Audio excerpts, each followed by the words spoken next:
First thing you need to do is run a page through the ADF, power it on. You need the tray to be in a lifted position. So as soon as it lifts, open the top door, and that stops it with the tray lifted. Then you can power it off.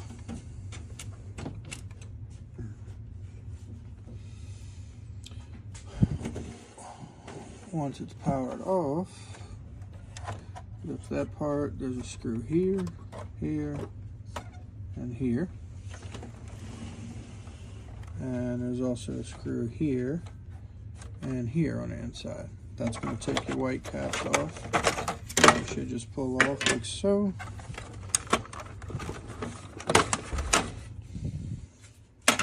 Put those to the side.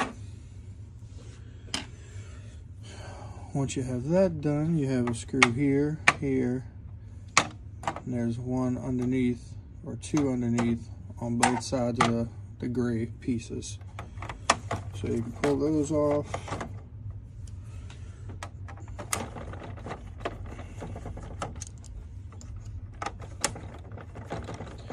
Once you get those screws off, that piece, it does slide up a little bit easier with this up, because it this piece, when it folds down, locks into these. So I would leave this piece up for the time being. I'm gonna go ahead and spin it around to get to the other gray ones. There's one right here, one here, and then the two on the sides. I got this one and this one. The gray piece slides off, once again much easier with this piece up. Now, however, you can put this piece down. Next step, as you can see, this tray is now in the up position because we stopped it in the beginning. You take a flathead, you can kind of just pry this little piece out right here, the nipple. It works best if you twist it, and you see it just kind of lifts there. The other side should come out fairly simple. And at that point, there is a spring down here, but when you lift up, the spring's still there. The reason you're turning it to an upward position is because of this flap right here. When this is down, it locks this in, so you can't pull it out. It has to be in an up position. You can set that to the side. From here, they got a screw right here on the side. You don't have to take it all the way out, just loosen it. It allows this part here to spring up completely. Spin it around again. There's one on this side as well. So you can loosen it. Now you can see this lifts all the way up. Also, right down here is the pin screw. As you can see, it's shaped a little different than your regular screws. Don't lose that one. And then they got a little one right here that also you don't have to take all the way out. You can just loosen it. It holds this hinge in. Once that's there, this piece can actually come out completely. It's gonna have a cable over here. I know it feels a little weird, but you can kind of pull a little bit of slack and just let the piece hang there. Let me rotate around a little bit here. So once you're here, there's going to be these 5 screws here on the top. 2, 3, 4, 5. There's 3 right here that are underneath that gray piece that we take out. That's really the whole reason we take that piece off.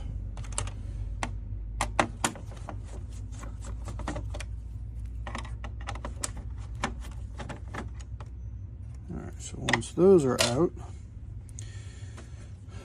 there is one more screw right here on the side of this top gear. It is also a different It's a coarse thread screw with a fat head on it. Very specific to that one spot. From this part, you should be able to lift plastics. Oh, sorry, I forgot. There's two little tabs here. You got to push that one in and push this one in. And now it should come up. Alright. So I'm going to go ahead and call this a clamshell because that's what it kind of looks like. Some of these come off freely. Some of them have a cable in it for a sensor. The ones that have a cable, just let it hang there. So, here we are. This is your motor, obviously. First thing you need to do is pull this piece up. Mind where these little pieces are. They do sit in these little grooves.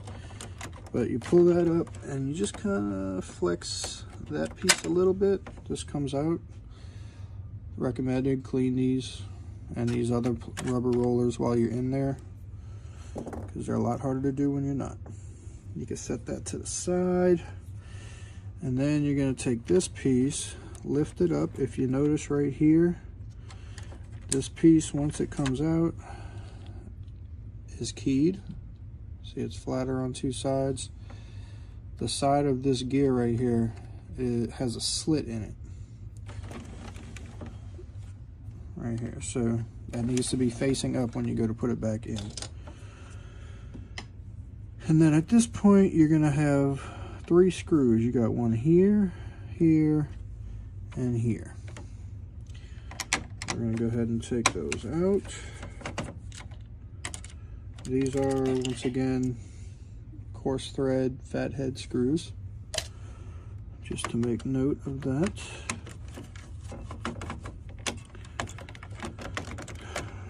This one can be a little difficult, so I recommend just pulling the belt a little to the side with something. Use a magnetic screwdriver and it should come up. No, just knock it loose till it does. And this one. Alright, so that's the motor is now going to be loose. Once we're at this point, on this side here, there's a fat gear and a smaller gear.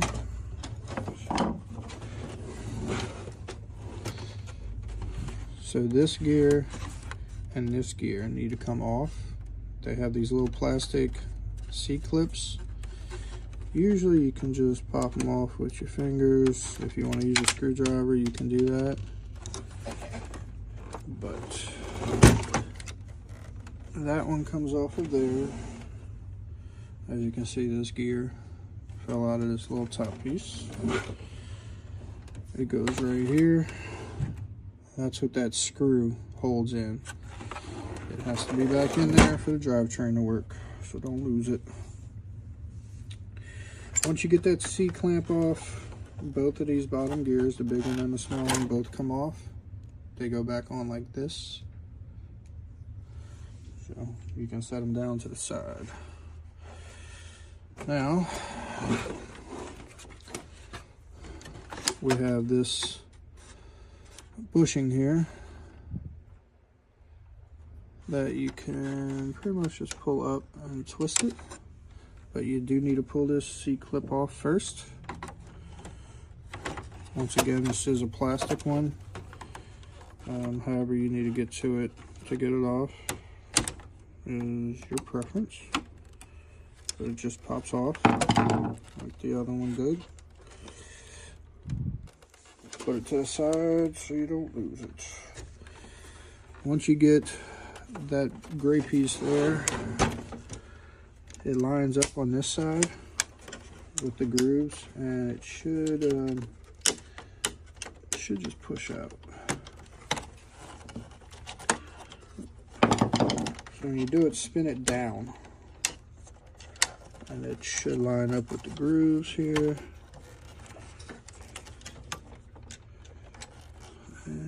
once it does, it just pops out. And this is what it looks like. Put that to the side. See, now you have this shaft is clear. So back to the motor side.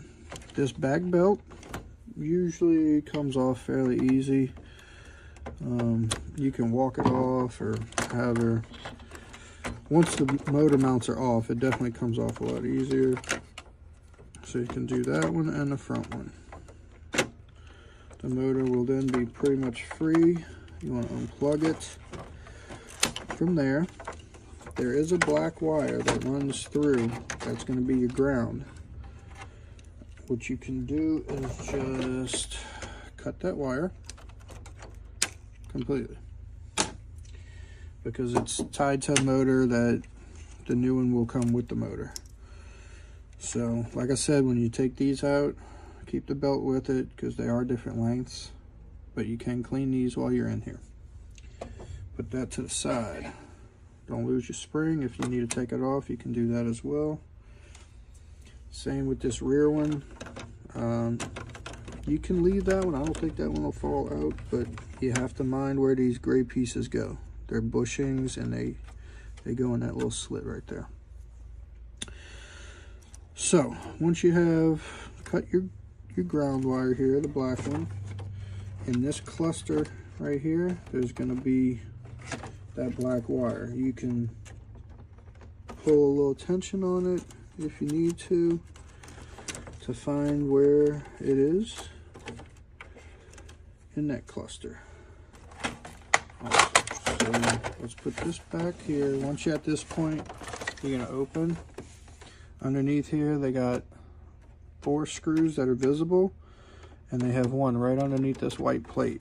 Usually you can pop just these 2 pieces off right here. They're velcroed, or sometimes the clip comes out, and you should be able to get your screwdriver in right there. This is going to separate the whole scanner from the flat part here. So we're going to take all of these out. This the bottom ones, it helps if you lift up on the whole bottom. You can get your screwdriver there.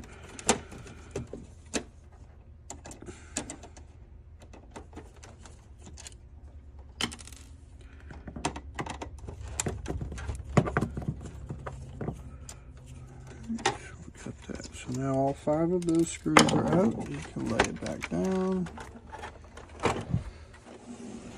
Alright, so the whole purpose of doing that is so that you can lift. As you can see, this whole piece now can come out freely of the bottom. The whole reason we're doing that is because you need to get to this screw right here.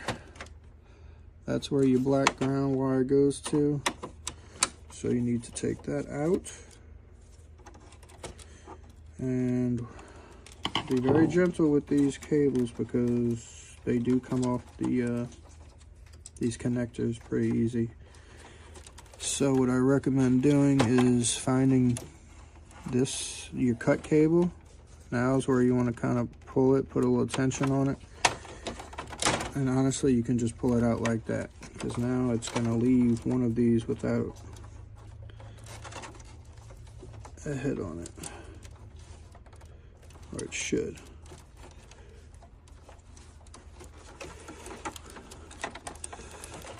Alright, so it's not that one. It's not that one.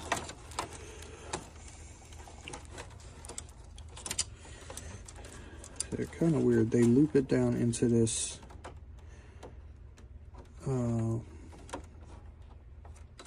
zip tie, but one of these will have a loose cable on it, or should. So if you can't find it, just put it back on there.